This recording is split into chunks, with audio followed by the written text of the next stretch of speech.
आपके अपने YouTube channel खबर समाचार में आपका स्वागत है। विधानसभा उपचुनाव को लेकर नेता प्रतिपक्ष गुलाब चंद कटारिया ने खत्री होटल में शहर व देहात के कार्यकर्ताओं से फीडबैक लेते हुए नब्ज टटोली है। कटारिया ने बताया कि प्रत्येक कार्यकर्ता से व्यक्ति से मुलाकात कर उनकी राय जानने के साथ ही उनसे 3 व्यक्तियों के नाम लिए गए हैं जो कि टिकट के दावेदार हैं। मीडिया से बात करते हुए नेता प्रतिपक्ष ने प्रदेश की कांग्रेस सरकार पर 2 साल में बजट का उपयोग नहीं करने, बेरोजगारी भत्ता नहीं देने, बिजली की दरें बढ़ाने, कानून व्यवस्था की धज्जियां उड़ाने, नगर निकाय में गलत परिसीमन करने, नगर निकाय चुनाव में खरीद फरोख्त करने के आरोप लगाए हैं। कटारिया ने राहुल गांधी के दौरे के दौरान पूर्व उप मुख्यमंत्री व पूर्व प्रदेश कांग्रेस अध्यक्ष सचिन पायलट का अपमान करने का आरोप लगाते हुए कहा कि केवल राजस्थान में ही नहीं पूरे देश में पेट्रोल डीजल के दाम बढ़ रहे हैं। राजस्थान में सबसे ज़्यादा वेट है जबकि पड़ोसी राज्यों में दरें कम है। 4 सीटों पर उपचुनाव में भाजपा की जीत का दावा करते हुए नेता प्रतिपक्ष ने कहा कि मंत्रिमंडल का विस्तार करने के साथ ही प्रदेश सरकार के गिरने पर भाजपा सरकार बनाएगी। पूर्व मुख्यमंत्री वसुंधरा राजे की देव दर्शन यात्रा पर कटारिया ने कहा कि भगवान के दर्शन के लिए कोई यात्रा लेकर जाना चाहे, इसमें क्या ऐतराज़ है।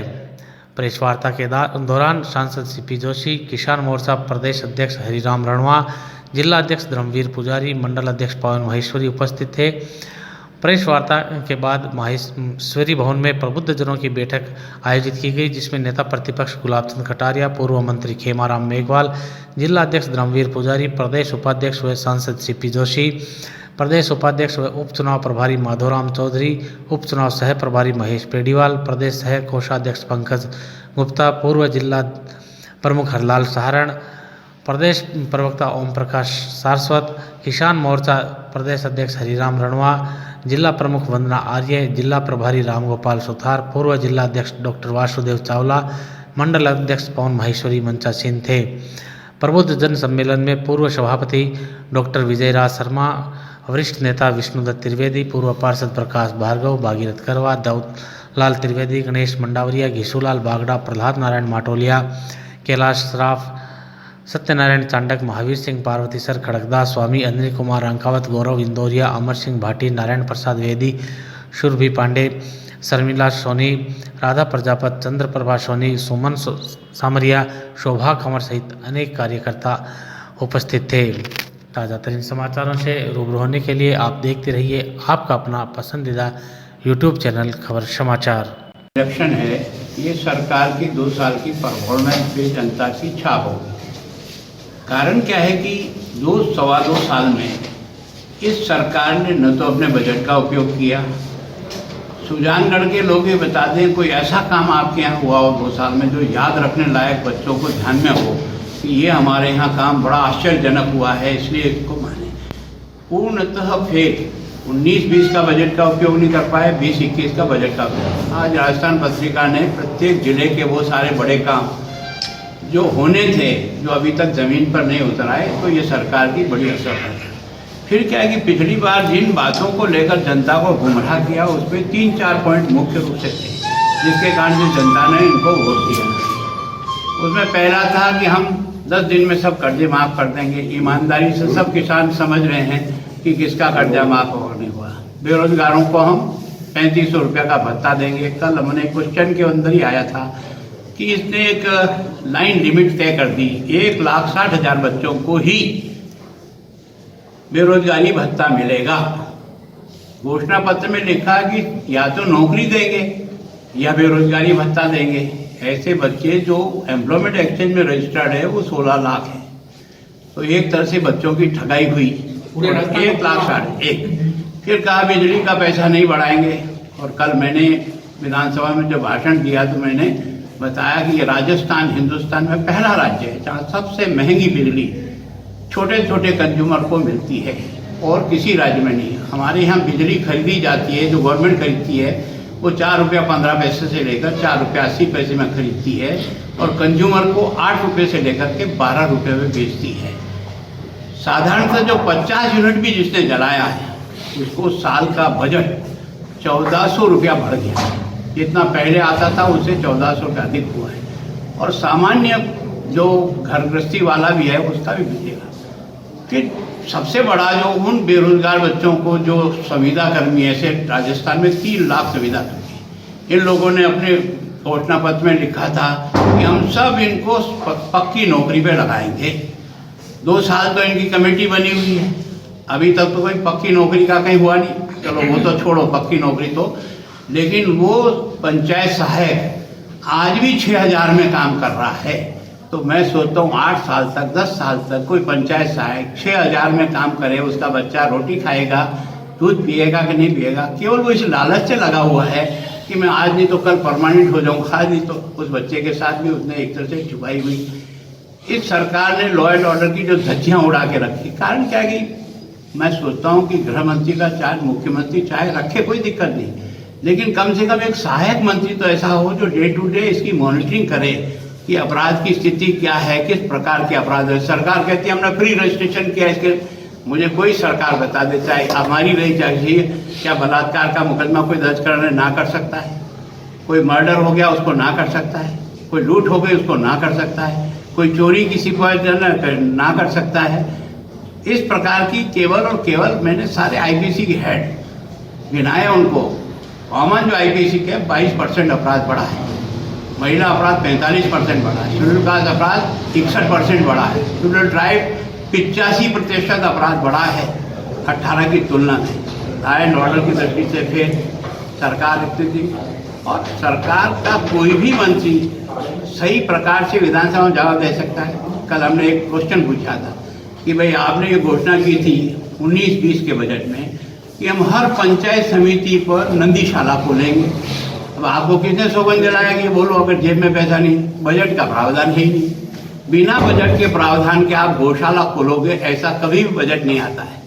88 कॉलेज खोले राजस्थान में, एक भी कॉलेज का बजट का एक नए पैसे का एलोकेशन बजट में नहीं है कि कॉलेज खुलेगा तो स्टाफ का पैसा कहाँ से आएगा, तनख्वाह कहाँ से आएगी, बिल्डिंग कहाँ से आएगी, सुविधाएं कहाँ से आएगी, कुछ है ही नहीं। तो बिना बजट के कोई सरकार पहली बार बजट की इतनी अवहेलना कर सकती है, वो इन्होंने की है। और पिछली बार आपको पता है कि 2,41,00,000 गांव के लोगों ने मतदान किया, उसमें इनको 21 में से 5 सीटें मिली जिला प्रमुख की और हमें 14 मिली। जिस नगर पालिका के चुनाव को लेकर ये बार बार पीठ थपथपा रहे हैं, पहले जो चुनाव हुए अभी ये 90, उसमें जो वार्डों की संख्या थी वो 2300 थी, इन्होंने बढ़ा करके 3,052 की 700 वार्ड कैसे बनाए। एक विशेष कम्युनिटी के और विशेष जो वोट है वो तो 250 का वार्ड है, उसी नगर पालिका में दूसरा वार्ड 900 का है जहाँ वोट है। तो एक तरह से वार्डों में अधिक संख्या में जीते हैं, उसका उन्होंने कुकृत्य किया। और उससे भी ज़्यादा कुकृत्य कब किया कि 7 दिन बाद चेयरमैन का चुनाव होगा तो उस नगर पालिका का पार्षद कोई हवा में उड़ जाएगा, जिसको ढूंढने जाओगे 7 दिन लगेंगे, केवल इसलिए कि खरीद फरोख्त कैसे हो। जब 50 की बनी थी तब इन्होंने बहुत फीट पटवाई थी और बहुमत तो 15 में ही आया था ना, और आपने 36 बना लिए। ये क्या है? ये लोकतंत्र के लिए अच्छा सिंबल है क्या? अभी 90 के इलेक्शन हुए थे, 90 में से बहुमत कांग्रेस को 19 मिला, इसका मतलब 71 नगर पालिका के अंदर कांग्रेस को लोगों ने हराया। लेकिन उसके बाद भी 48 चेयरमैन बना दिए। ये गैप किस लिए दी? ताकि खरीद फरोख्त का, तो एक तरह से लोकतंत्र को बिगाड़ने का एक प्रयत्न इन्होंने किया, जिसको भविष्य में राजस्थान की जनता भी भुगतेगी और ये पार्टियां भी भुगतेगी। जिस प्रकार का खरीद फरोख्त के आधार पर लोगों को इधर से उधर मिलाना और बनाना, तो मेरे हिसाब से तो विधानसभा में जितने भी क्वेश्चन लगाए कोई प्रॉपर जवाब नहीं देता। प्रताप सिंह जी बहुत ज़्यादा हैकली करते हैं। उनको ये पूछा तुमने जब बजट घोषणा हुई तब क्या हम ग्रामीण सेवा शुरू करेंगे? 2.25 साल हो गया तुम्हारी ग्रामीण सेवा का, अभी तैयारी कर रहे हैं। अरे 2.25 साल तो तैयारी में लिखा हुआ, तब तक तो तुम्हारी अंतिम समय आ रहा है। और सबसे बड़ा प्रशासनिक ढांचा इसलिए चरमरा गया कि इनकी आपसी फूट के कारण से प्रशासनिक कंट्रोल ही नहीं आ पा रहा है। और उसको सफर कौन कर रहा है? जनता सफर कर रही है। लड़ तुम दोनों रहे हो और माथे हमारे मान रहे हो कि बीजेपी हमको तोड़ रही है। अरे भैया, तुमको मेरे पूछ करके हरियाणा के होटल में गए थे क्या? दोनों लड़ रहे हैं। मैं सोचता हूँ कि जिस प्रकार से दो खेमे में बटे हुए हैं, और अभी भी आपने देखा राहुल गांधी जब आए तो उस व्यक्ति का कितना अनादर हुआ। मैं ईमानदारी से, मैं राजनीतिक विरोधी में हो सकता है, लेकिन जब उनकी पार्टी 21 पे रह गई, इस आदमी ने मेहनत करके इस पार्टी को राज तक पहुंचाने का, उसका इतना अपमान, उसके कारण किसका अनादर हुआ है? किसका अनादर हुआ है? किसका अनादर हुआ ही पूछ रहा हूँ। वो हमारा जो यहाँ का राजस्थान का एक तरह से मुख्यमंत्री और उप मुख्यमंत्री पायलट साहब का जिस प्रकार से अनादर हुआ है, वो सबने जग जाहिर है देखा है। मैं सोचता हूँ कि आप किसको कितना अधिकार दें, ये तो आपके अधिकार में है, लेकिन कम से कम सम्मान तो बनाए रखो। ये तो राजनीति में हर आदमी अपनी इच्छा रखता है। तो वास्तव में एक तरह से बिखराव की स्थिति में है। मैंने पहले भी कहा कि तुम जिस दिन तुम्हारी मंत्रिमंडल का विस्तार करो, उस दिन सरकार गिरेगी। और आपने भी देख लिया ना कि सबको गुड़ लगा करके तो चिपकाए रखा, लेकिन जब बढ़ाने का सवाल आया तो बना नहीं पा रहे हैं, क्योंकि बनाते धमाका हो जाएगा। इसके लिए कब करेंगे? जब बाई इलेक्शन हो जाएंगे, उसके बाद कोई और बीमारी आ जाएगी, फिर उसको और टालते जाएंगे। तो जिनके कुंडली पे गुड़ लगाए हैं वो सब अंदर ही अंदर कुल बुला रहे हैं ना। इस कारण से हालत बहुत पतली है। टिकटॉक को लेकर आज किस तरीके का मंथन हुआ? हाँ जी, हमारे यहाँ बहुत फेयर है। हम हर कार्यकर्ता से राय जानने की कोशिश करते हैं और उसमें से जो बढ़िया होता निकालते हैं। मैंने हर कार्यकर्ता को जो मेरी सूची में है, जिसमें अभी के अध्यक्ष, पूर्व अध्यक्ष, अभी चेयरमैन, पूर्व चेयरमैन, अभी के जनप्रतिनिधि, पूर्व चेयरमैन, प्रदेश के पदाधिकारी, उन सब से व्यक्तिगत मैंने स्लिप पर 3 नाम लिखने को कहा, 1, 2, 3 करो, और उसको छांट करके हम लोग निकालेंगे कि वास्तव में सब मिला करके किसका ठीक बनता है, उसको हम चयन करेंगे। सर, आपका यह तात्पर्य था कि कहीं आप 185 का वार्ड बढ़ाते हो, एक समाज विश्लेष के वोट जहाँ होते हैं, जहाँ आपका पार्षद आसानी से जीत सके, एक वार्ड को तोड़ करके आपने 4 वार्डों की रचना के लिए और 4 पार्षद जीता दिए, और उस संख्या के आधार पर आप वोट बना करके अपनी पीठ थपथपा रहे हो।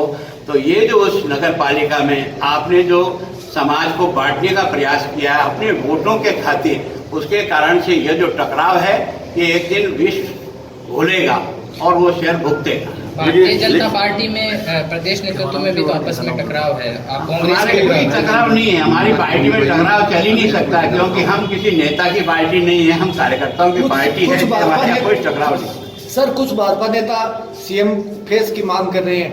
देखो, मैं सोचता हूँ कि जिनका हल्का सोच है, जब पार्टी को निर्णय करने की स्थिति आएगी तो पार्टी अगर कुछ तय करके कहेगी तो उसके हिसाब से चुनाव लड़ेंगे, और किसी का फेस डिक्लेयर नहीं करेंगे तो बिना फेस के भी चुनाव लड़ेंगे। राहुल गांधी के राजस्थान दौरे पर उन्होंने एक बयान दिया था कि देश का बनिया चोर व जमाखोर है, तो क्या कहेंगे? मैं सोचता हूँ कि उस आदमी को तो घुमा दो, वो जहाँ जहाँ घूमेगा वैसे ही बंटा ढाल कर जाएगा इस पार्टी का, तो और कुछ जरूरत ही नहीं है। वो क्या बोलता है, कितना बोलता है, उस जैसा ऊंचाई वाला आदमी जिस भाषा को बोलते हो आप और मैं सुनता हूँ, आपको अच्छा लगता है एक नेता के ये शब्दों? सर, पेट्रोल डीजल की महंगाई उपचुनाव में बीजेपी के लिए कितना बड़ा मुद्दा है? निश्चित रूप से पेट्रोल डीजल का दाम बढ़ रहा है, इसमें कोई दो राय नहीं, और ये सारे देश में एक साथ बढ़ रहा है। केवल राजस्थान के लिए तो नहीं बढ़ा है। राजस्थान पे कंट्रोल करने के लिए आप जो वेट लगाते हो, हिंदुस्तान से सबसे अधिक वेट राजस्थान में है। 38% था, अभी 2% कम करके 36 किया, जो सबसे हाईएस्ट है। हमारे जितने आसपास के राज्य हैं उनमें डीजल और पेट्रोल 9 रुपया सस्ता मिलता है। आप सबने अनुभव किया नहीं क्या? लोग वहाँ से भरा करके टैंक फुल होकर के आते नहीं आते हैं लोग, उसके कारण से इन सारे पेट्रोल डीजल का तस्करी करने का काम कर रहे हैं कि नहीं कर रहे हैं? सर, गजेंद्र सिंह जो कि मंत्री है, उन्होंने कल पल्ला झाड़ा था कि महंगाई बढ़े ये हमारे हाथ में नहीं है, जिम्मेदारी किसकी? देखो, ऐसा है कि महंगाई का बढ़ना और घटना ये कुछ चीज़ों के ऊपर निर्भर करता है, केवल अकेला हिंदुस्तान में नहीं है। फिर भी मैं सोचता हूँ आज की तारीख में दुनिया की कंपैरिजन में करो तो आर्थिक स्थिति इस कोविड में सबकी खराब होने के बाद भी उनमें आज बेस्ट स्थिति में कोई देश है तो भारत। सर, पंजाब में निकाय परिणाम आए हैं, तो आपको लगता है किसान आंदोलन के चलते बीजेपी को नुकसान हुआ वहाँ पर? देखो, मैं ऐसा नहीं मानता हूँ। सामान्यतः जहाँ की सरकार होती है, अधिकांश नगर पालिका के चुनाव उसके पेड़ में जाते हैं। ये मैं आज नहीं कह रहा हूँ, आप 20 लाख का विश्लेषण करें, जिसकी सरकार होती है उसको अधिक सीटें मिलती है सामान्यतः। तो राजस्थान में उपचुनाव के फिर क्या मायने लगाए जाएंगे? कांग्रेस की मेरे हिसाब से 100% फेल होगी, और मैं आपके मीडिया के माध्यम से कह रहा हूँ कि ये सरकार को इस बात का मैंडेट जाएगा कि 2 सवा साल में उसने कुछ नहीं किया राजस्थान के लिए, और इसके कारण से, और दूसरा देश का प्रधानमंत्री जिस तरीके से देश को भारत में और दुनिया में जिस प्रकार से उठाने का प्रयत्न कर रहा है और गरीब को गणेश मान करके जो योजनाएं प्रारंभ की, उसके कारण से अभी जो 2,41,00,000 लोगों ने जो वोट डाले हैं, वो इस बात का प्रमाण है कि गांव का व्यक्ति उन छोटी छोटी योजनाओं से, चाहे वो शौचालय बना हो, चाहे उज्ज्वला योजना बना हो, चाहे नरेगा का काम मिला हो, चाहे प्रधानमंत्री सड़क योजना हुई हो, चाहे किसान सम्मान निधि हुई हो, ये सब इस बात को इंगित करती है कि बिना मांगे इस व्यक्ति ने उस गरीब को वो दे दिया जिसकी उसने कभी कल्पना नहीं की। प्रधानमंत्री आवास योजना राजस्थान अकेले में 15 लाख आवास की स्वीकृति दे रखी है, उसमें 13 की पैसे जारी हो गए, 9 बन करके तैयार हो गए हैं। इसके पहले इंदिरा आवास बनते थे जो जंगल में अभी भी बिना खिड़की और बिना दरवाजे के आपकी और मेरी इंतजार कर रही है। चारों सीट अगर बीजेपी जीतेगी तो पुनः क्या राजस्थान में आप सरकार बनाने का प्रयास करेंगे? देखो, मैं तो नहीं, सरकार तो अगर गिरेगी तो हम क्या करेंगे, जरूर बनाएंगे। सरकार गिरेगी तो हम क्यों नहीं बनाएंगे, गिरेगी। सुजानगढ़ में मैंने तो आपको पहले कहा ना, जिस दिन मंत्रिमंडल का विस्तार किया उस दिन विस्फोट होगा। सुजानगढ़ में सीएम ने घोषणाओं का अंबार लगाया है, बजट दिया है। ये क्या है, इनकी आदत है चुनाव जीतने के लिए, और उसमें और हमारे इनके बीच में 50,000 का वोट का डिफरेंस था। 50,000 वोट का डिफरेंस में वो बेरोजगार बच्चा भी आ गया जिसको नौकरी की तरस में उसने वोट दिया, उसमें वो संविदा कर्मी भी आ गए जो 3 लाख की संख्या में थे कि हमको नौकरी मिल जाएगी, उसमें वो भी आ गया कि बिजली का पैसा नहीं बढ़ेगा, और अब करंट तारों में नहीं आ रहा है, कागज के छूते में आ रहा है। तो उसके कारण से लोगों को तबीयत छक हो गई है, जो लोग ठोकेंगे अब की बार तबीयत से। यहाँ उपचुनाव में सर दावेदार बहुत ज्यादा है, क्या ये बीजेपी के लिए अच्छा है? दावेदार अच्छा होने के कारण से चयन करने में सुविधा रहती है, हर आदमी की इच्छा होती है लोकतंत्र में, पार्टी में काम करता है। सर 38,000 से हराने वाले 38,000 से जो हराने वाले पार्टी के कैंडिडेट थे और हारने वाले को टिकट दी जाएगी? देखो, ऐसा न तो हारने का जीतना, हमारा कार्यकर्ता जो कहेगा उसको टिकट देंगे। धन्यवाद। सर, वसुंधरा जी की देवदर्शन यात्रा की चर्चाएं हैं और पार्टी का एक गुट है, उसके अंदर तैयारियां भी कर रही है, तो संगठन ऐसा कितना संगठन समर्थन? भगवान के दर्शन करने के लिए कोई यात्रा लेकर जाना चाहे जाए ना, हमें क्या ऐतराज है? कोई गुट नहीं है। सर एक